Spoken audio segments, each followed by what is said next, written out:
Honda CR-V itself এ brand. যারা SUV ক্যাটাগরির ভিতরে একটি ফ্রেশ হুন্ডা সিআরভি গাড়ি ক্রয় করতে চান, তাদের জন্য বর্তমানে আমাদের কালেকশনে এই গাড়িটি রয়েছে। গাড়িটির মডেল 2013 এবং রেজিস্ট্রেশন 2017 এবং গাড়িটির সিসি 2000। এই গাড়িটির সামনে পিছনে বামে ডানে কোথাও কোনো অ্যাক্সিডেন্ট হিস্টরি নেই এবং সকল গ্লাস অরিজিনাল অবস্থায় রয়েছে। সামনের হেডলাইট, পিছনের ব্যাকলাইট সম্পূর্ণ অরিজিনাল রয়েছে। গাড়িটির এক্সটেরিয়র কালার ব্ল্যাক এবং ইন্টেরিয়র কালারও রয়েছে ব্ল্যাক। গাড়িটির ডোর প্যাড, স্টিয়ারিং হুইল, ড্যাশবোর্ড এবং উপরের সিলিং কতটা ফ্রেশ অবস্থায় রয়েছে দেখতে পাচ্ছেন। যে গাড়ি যত যত্ন নিয়ে ইউজ হয় সেই গাড়ির কন্ডিশন তত বেশি ফ্রেশ থাকে। গাড়িটিতে রয়েছে সিট পাওয়ার এবং রয়েছে পুশ স্টার্ট। আমি যদি একটু স্টার্ট করে দেখাই, গাড়িটি রান করেছে মাত্র 48,466 কিলোমিটার। গাড়িটিতে রয়েছে সিট হিটার। একটি গাড়ির কন্ডিশন দেখলে বোঝা যায় যে গাড়িটি কতটা যত্ন নিয়ে ব্যবহার করা হয়েছে। দেখছেন গাড়িটির স্টিয়ারিং হুইল কতটা ফ্রেশ অবস্থায় রয়েছে এবং এখানে রয়েছে মাল্টিমিডিয়া ক্রুজ কন্ট্রোল। এবার চলে এসেছি গাড়িটির পিছনের সিটে।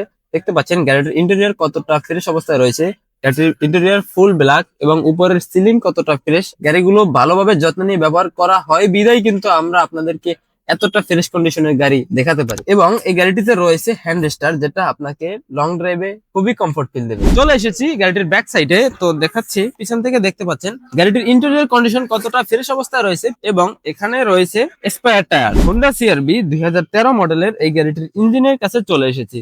দেখতে পাচ্ছেন গাড়িটির ইঞ্জিন কন্ডিশন কতটা ফ্রেশ অবস্থায় রয়েছে। এই গাড়িটির দামের ব্যাপারে জানতে হলে ডিসক্রিপশনে আমাদের যে নাম্বারটি দেওয়া রয়েছে এই নাম্বারে যোগাযোগ করে বিস্তারিত জানতে পারবেন। আপনি যদি এই গাড়িটি ক্রয় করতে চান তাহলে আপনাকে আসতে হবে আমাদের শোরুমে। লোকেশন ঢাকা বনানী চেয়ারম্যান বাড়ি, রোড নাম্বার 2/3, প্লট নাম্বার 7। শোরুমের নাম এ&এ কার্স। আপনি এখান থেকে Honda CR-V 2013 model, 2017 registration, CC 2000 black কালারের এই গাড়িটি ক্রয় করতে পারবেন। তো আজকের ভিডিও এ পর্যন্তই। দেখা হবে নতুন কোনো গাড়ি নিয়ে নতুন কোনো ভিডিওতে। তো সে পর্যন্ত সবাই ভালো থাকুন। আসসালামু আলাইকুম।